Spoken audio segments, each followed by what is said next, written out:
Անցնող շաբաթը մեր կարծիքով ճանապարհատրանսպորտային պատահարների եւ մահվան ելքով վթարների թվով կարելի է համարել սև շաբաթ։ 10 զոհ եւ ընդամենը 1 շաբաթում։ Սա է դաժան վիճակագրությունը։ Ու ինչպես ասում են, նախ հենց դժբախտ դեպքերից պետք է դաս քաղել։ Հոկտեմբերի 8-ին Երևան-Իջևան մայրուղու 68-րդ կիլոմետրին հայտնված ցլիկի պատճառով սարսափելի վթարի հետևանքով 2 մարդ մահացավ։ Մենք անդրադարձել ենք ճանապարհներին կենդանիների հանկարծակի հայտնվելու հետևանքով արձանագրված վթարներին։ Եվ արի ուտես, որ տեղական ինքնակառավարման մարմինների համար բավականին բարդ է մայրուղիներում համապատասխան նշաններ տեղադրելը նման իրավիճակներից խուսափելու համար։ Եվրոպական որ երկիր էլ այցելեք կհամոզվեք, որ այդ նշանների առկայությունը պարտադիր է։ Ու մինչ այս ամենը կգիտակցենք, մահվան ելքով վթարների թիվը ավելանում է։ Հաջորդ դեպքը, որին կանդրադառնամ, գոլդ համարներով մեքենատերերի հանդեպ հասարակության բացասական վերաբերմունքի ոչ միանշանակ լինելու վկայությունն է։ Շատ ենք լսել, որ այդ համարներով շրջում են այս կամ այն չինովնիկը, մեծահարուստներն ու նրանց անդաստիարակ զավակները։ Բայց հոկտեմբերի 10-ին Վերնիսաժի հարևանությամբ տեղի ունեցածը հակառակն է փաստում։ BMW X6-ի վարորդն ու ուղևորը բառացիորեն վերակենդանացրել են ընթացքի ժամանակ Nissan Magnich-ի մեքենայից ընկած ու ուշաթափված ուղևորին։ Այնպես որ չի կարելի ամեն ինչ սևի մեջ դիտարկել։ Այս եւ այլ դեպքերի մանրամասները Գագիկ Շամփյանի տեսանյութում։ Ժողովուրդ ջան, Սուրանկյան նախորդ թողարկումներից մեկում հույս հայտնեցի, որ մահվան ելքով ճանապարհատրանսպորտային պատահարների թվով այդ շաբաթը վերջին սև շաբաթը կլինի ու բոլորը դաս կքաղեն սահմարկեցուցիչ այդ կադրերից։ Ավաղ կրկին հուսախաբ եղանք։ Միայն հոկտեմբերի 6-ին ունեցանք 4 մահ, իսկ դրանից հետո անհետ պատահարների արդյունքում կրկին զոհեր։ Հիմնական պատճառներն են համարվում իրար չզիջելը եւ մայրաքաղաքից դուրս նախազգուշացնող ցուցանակների բացակայությունը, ինչը մարզային իշխանությունների անգործության հետևանքն է։ Խանջյան փողոցի վրա հոկտեմբերի 8-ին 37 թիվներ իջել։ Նույնիսկ փողոցի բնակիչները կատակում էին, թե Ստալինի մումիան էր շրջում փողոցում։ Հենց առավոտ կանուխ արևածագին Վերին Շենգավիթի բնակիչ 34-ամյա Զոհրաբ Հովհաննիսյանը Մերսեդեսով Խանջյան փողոցում հարվածում է Մայթիեզրին կայանված Արմինե Խաչատրյանի Grand Cherokee-ին, որից հետո բախվում 37 շենքի պատին։ Պատին հագնելու ձայնից արտանում է ամբողջ շենքը, ասես աքաղաղներ կանչել։ Մինչ փրկարարների ժամանումը քաղաքացիները մեքենայից դուրս բերեցին վարորդին, որին էլ շտաբօգնությունը տեղափոխեց հիվանդանոց, որտեղ էլ մահացավ։ Վթարված Մերսեդեսում ճանապարհային ոստիկանության աշխատակիցները հայտնաբերեցին հրազեն եւ բեյսբոլի բիտար, իսկ երբ ավտոմեքենայում հայտնաբերվեց տաքսու նշան, միանգամից հավաքվածները առաջ քաշեցին իրենց վարկածը, թե հաստատ աչքը կպելա։ Այս դեպքում նույնպես որոշ ականատեսներ քթները խոթել եւ խանգարում էին քննիչների աշխատանքին։ Միայն ճանապարհային ոստիկանության աշխատակիցների շնորհիվ վթարի վայրը հետաքրքրասերներից մաքրվեց, ինչից հետո փրկարարները կարողացան անցնել աշխատանքի։ Թողեք փրկարարներն ազատ աշխատեն։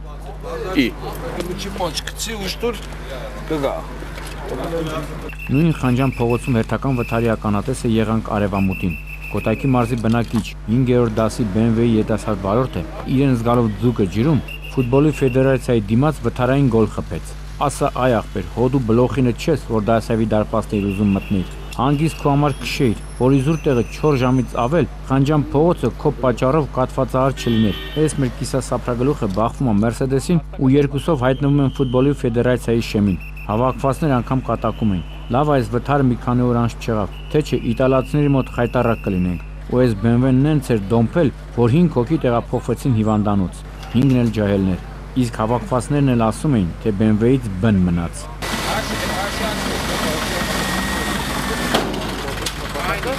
Երբ համապետական ընտրություններ են սպասվում, թեկնածուները ողջ մայրուղին Եղևնու նման զարդարում են իրենց մեծադիր նկարներով։ Անգամ պաստառներ են փակցում այն վայրերում, որտեղ կառավարության հաստատած որոշումներով պետք է տեղադրված լինեին երթևեկության կարգավորող ցուցանակներ։ Դրանց արկայության դեպքում վարորդները կկողմնորոշվեն, ինչն էլ կնվազեցնի ճանապարհատրանսպորտային պատահարների թիվը։ Դեռ ԽՍՀՄ տարիներին եղել են նաև խոշոր եղջերավոր անասունների հայտնվելու մասին ազդարարող ցուցանակներ։ Ներկայումս ոչ մի նման ցուցանակ չես տեսնի։ Դեպքը, որ կներկայացնենք քիչ անց, լցրեց մեր համբերության բաժակը։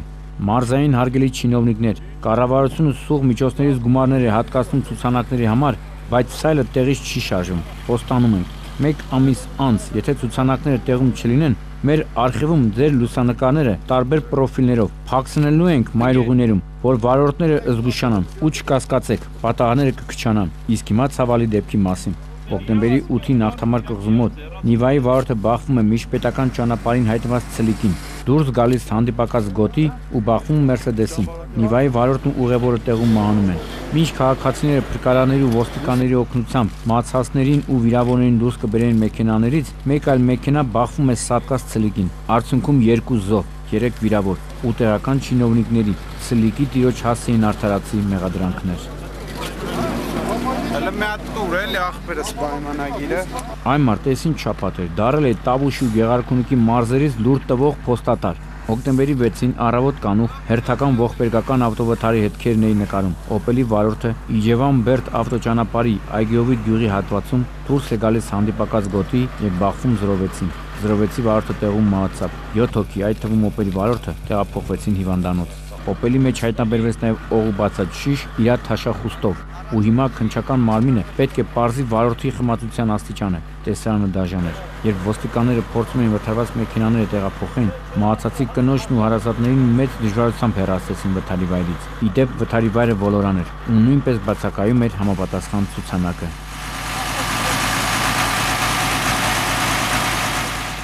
Նույն օրը մահվան ելքով մեկ այլ ողբերգական ավտովթար Գեղարքունիքի մարզում։ 2 երեխաների հայր, գործարար 38-ամյա Գարեգին Խաչատրյանը ժամը 13-ի սահմաններում Ծովագյուղ Դրախտիկ ճանապարհին կրկին դուրս է գալիս հանդիպակաց գոտի, բախվում ժայռաբեկորներին ու գնացքի գծերին եւ գլխիվայր շրջվում։ Երիտասարդը դուրս է շպրտվել մեքենայից ու մահացել։ Դարձյալ դաժան տեսարան։ Հավաքվածները պատմում են, որ ճակատագրի հեգնանքով Գարեգինը Սևան քաղաքում ունի սքող սերվիս ու ասում, որ շատերին է ձեռք մեկնել, մասնավորապես զեղչով ու ապառիկ տրամադրելով համապատասխան պարագաները։ Այս անգամ Սևանի եւ Ճամբարակի շտաբօգնության բրիգադները ժամանակին հասան, իսկ փրկարարները 1 ժամից ավել աշխատելով կարողացան հատուկ ճոպանի եւ տեխնիկայի միջոցով ավտոմեքենան ուղղել։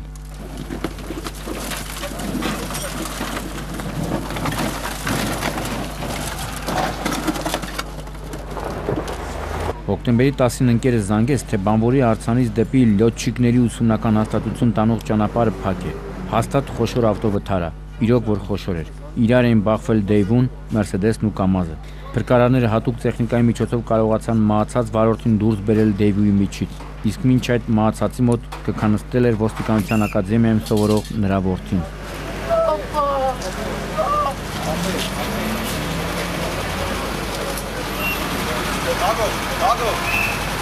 Մեքենայից դին հանելուց հետո ժամանեցին սաման տաքսի ծառայության տերերը, որոնց էլ պատկանում էր վթարված մեքենան։ Մինչ տերերը իրար մեջ խոսում էին, թե ինքը միշտ արագ էր վարում, հավաքվածները այլ բան էին ասում։ Բոլոր տաքսի ծառայություններում էլ նույն բարձի թող վիճակն է։ Վարորդներին աշխատացնում են ստրուկի նման, որ ինչա իրանց պլանը տան։ Ի դեպ, միայն այս տարի տաքսիների մասնակցությամբ տեղի ունեցած վթարի 200-ից ավելի դեպք եմ նկարել։ Ժամանակն է, որպեսզի պատկան մարմինները լուրջ քայլեր ձեռնարկեն տաքսի ծառայություններում տիրող նման երևույթների դեմն առնելու համար։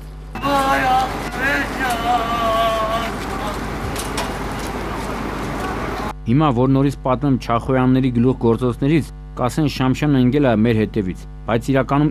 իրենց հետևից են ընկնում։ Այ մարդ, այս Չախոյանները Երևանում տեսան, որ իրենց անօրինական քայլերը չախվում են իրավապանների կողմից, գնացին մարզերում գաստրոլ տան, չմտածելով, որ ինստինկտյան այնտեղ էլ ոստիկանները պոստում քնած չեն։ Կիրակի օրը Չախոյան նվերի ազգականը X6-ով նվեր էր անում գայի տղերքին։ Չարենցավանից մինչև Երևան ոտը դրած գազին, գազն էլ ուղեղին անջատված չէր ենթարկում ճանապարհային ոստիկանության կանգառ հրահանգին։ Այլ ելք չունենալով ճանապարհային ոստիկանության երկրորդ սպայական գումարտակի հրամանատար Արսեն Արշակյանը օպերատիվ կառավարման կենտրոնի միջոցով հրահանգներ է տալիս առաջին սպայական գումարտակին, ու արդեն Նալբանդյան փողոցում Չախոյանի ազգական Լյութոյի տղա Սամվելի X6-ը կալմեջ են անում, բայց վարորդին հաջողվում է փախնել։ Բայց դե, ինչպես ասում են, կատվի խաղը մկան մահը։ Հաջորդ օրը Լյութոյի տղեն գլխի կոր խոնար հարսի նման ներկայանում է ոստիկանություն ու նորից չախված վիճակում հայտնվում գայի պլաշատկում։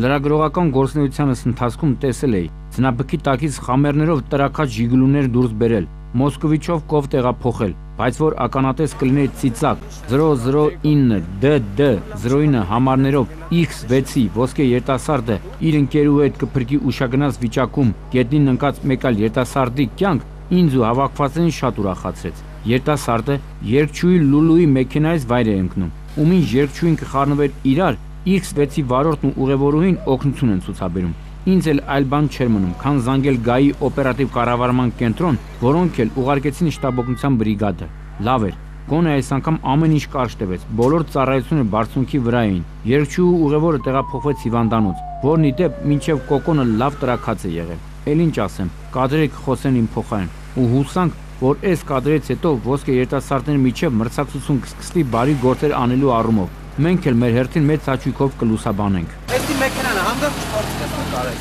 Անցենյան կյանքդ մի պատմի։ Կյանքդ զոր պատմում տխուր։ Նայ քու համար տխուր չէ։ Նայ քու համար տխուր չլինի ասի։ Դու էր մնաց է պակաս։ Տեսակ չէ ժողովուրդ ջան։ Երբեմն որոշ անուղեղներ անկապ խոսում են, թե միայն ներկայացնում են պետական չինովնիկների եւ օլիգարխների գոլդ համարներով ոսկե երիտասարդների կատարած օրինախախտումները։ Իմացեք, սովորական մարդիկ երբ փողոցում տեսնում են, ասում են, որ նույնիսկ քիչ են անդրադառնում, բայց ինչպես տեղեկացակ տեսանյութից, բացի նշածս դեպքերից ներկայացնում ենք նաև նույն ծիծակ տղերքի բարոյականության սահմաններում տեղավորվող քայլերը, եւ ինչքան էլ աբիժնիկների նման վայրահաճեք, միևնույն է, մենք հաստատուն քայլերով առաջ ենք շարժվելու։ Գագիկ Քիմշյան, Սուրանկյուն։ Դե ինչ, եղեք առողջ հոգով, մտքով, մարմնով եւ արդար։ Ու հիշեք, առողջությունը թանկ է հարստությունից, իսկ արդարությունը բարձրագույնն է բոլոր առաքինություններից։ Կհանդիպենք հոկտեմբերի 21-ին ժամը 22-ին։ Բարին ընձեզ։